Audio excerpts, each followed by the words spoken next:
Mummy मेरा जीवन नर्क हो गया है। मेरे साथ कभी भी कुछ भी हो सकता है। यहाँ कुछ भी ठीक नहीं।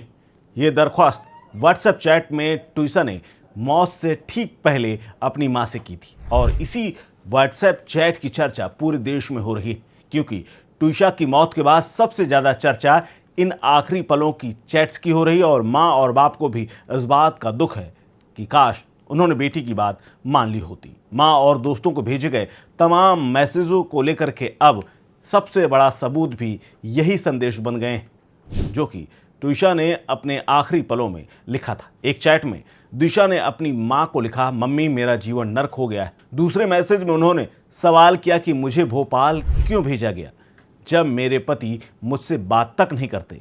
एक और चैट में उन्होंने लिखा कि भोपाल बुलाकर के फिर से वही सब नाटक हो रहा है। इन संदेशों और इन व्हाट्सएप चैट से साफ संकेत मिलते हैं कि ट्विसा अपनी शादीशुदा जिंदगी से बेहद परेशान हो चुकी थी और अपने दोस्त को तो इंस्टाग्राम पर वो बता ही चुकी थी कि मैं यहाँ करके फंस गई हूँ, तुम इस तरह की गलती मत करना।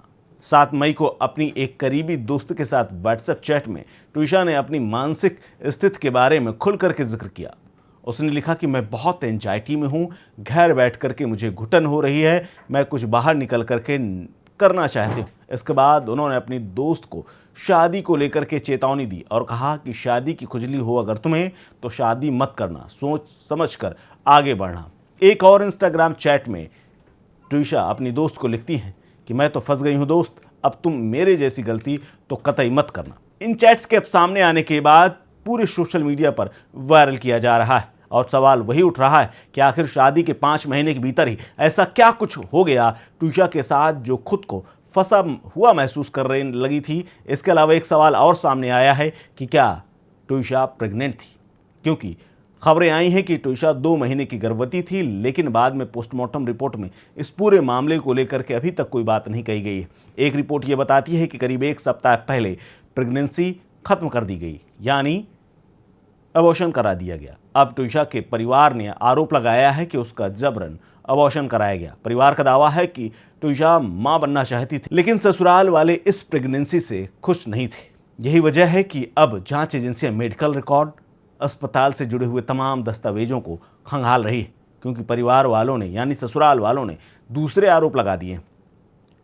ससुराल वालों के आरोप हैं कि वो ड्रग्स की लती थी और मूड स्विंग होते थे। इस केस में सबसे बड़ा ट्विस्ट इसी बात को लेकर के। दरअसल ट्विसा की सास ने रिटायर्ड जज जिनका नाम गिरिबाला सिंह है, उन्होंने कोर्ट में जमानत याचिका दाखिल की और ये बताया कि वो नशे की आदी थी।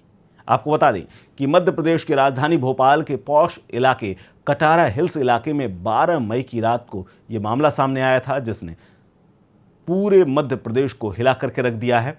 सोशल मीडिया से लेकर राजनीतिक गलियारों पर इस मौत को लेकर के खूब चर्चाएं हो रही कि कैसे 31 साल की मॉडल, इन्फ्लुएंसर और कारपोरेट प्रोफेशनल ट्विसा शर्मा अपने ही ससुराल में फंदे से लटकती हुई मिली।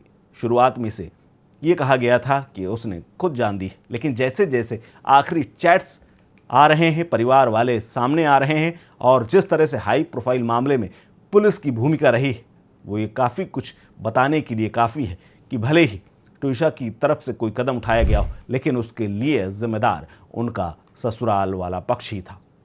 नोएडा के संभ्रांत परिवार से ताल्लुक़ रखने वाली ट्विसा की जिंदगी बाहर से जितनी ग्लैमरस थी, अंदर से उतनी ही उलझी हुई और बेबस बताई जा रही। मॉडलिंग, फिल्मों, कारपोरेट करियर और सोशल मीडिया की चमक धमक के पीछे आखिर ऐसा क्या चल रहा था कि शादी के कुछ महीने बाद ही उसने अपनी जिंदगी खत्म कर ली। अब इस पूरे मामले में मानसिक प्रताड़ना, जबरन अबॉर्शन, ड्रग्स की लत, वैवाहिक तनाव और प्रभावशाली परिवारों के बीच में कई एंगल जुड़ गए हैं। दिशा शर्मा मूल रूप से यूपी के नोएडा की रहने वाली थी। उनके पिता नवनीत शर्मा कृषि उत्पाद से जुड़े हुए एक बड़े कारोबारी, जबकि भाई हर्षित सेना में मेजर है। पढ़ाई लिखाई में तेज ट्विसा ने पुणे के सावित्रीबाई फुले विश्वविद्यालय से बीबीए किया, बाद में एमबीए भी किया। इसके अलावा मिस पुणे भी रह चुके हैं। मॉडलिंग की दुनिया में कदम रखा तो वहाँ भी सफलता मिली। इसके बाद विज्ञापनों को किया, फैशन शोज़ किए, क्षेत्रीय फिल्मों में काम किया। मीडिया रिपोर्ट्स तो ये भी बताती हैं कि तेलुगु की एक फिल्म में भी वो नज़र आ चुकी हैं। इसके अलावा कारपोरेट दुनिया में भी काम कर रही थी।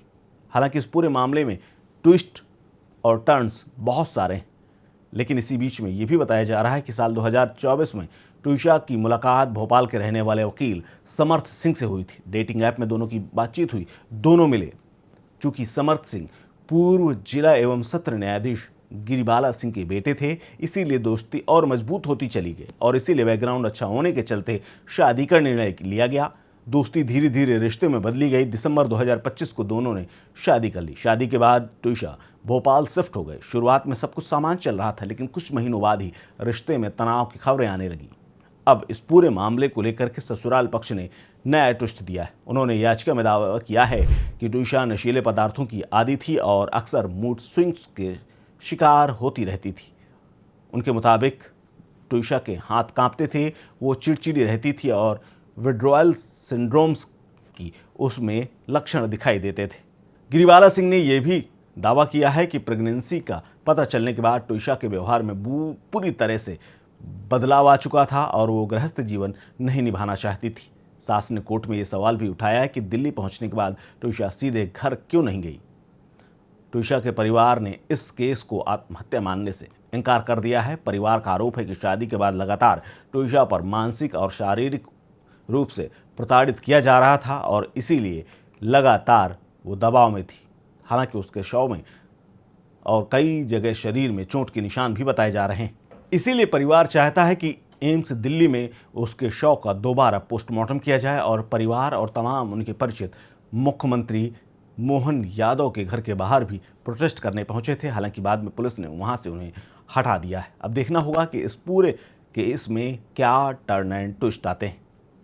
फिलहाल इस खबर में इतना ही। अगर आपके मन में कोई विचार आता है, कोई ओपिनियन है, तो हमें ज़रूर लिखिए। आप देख रहे हैं स्टेट मिरर।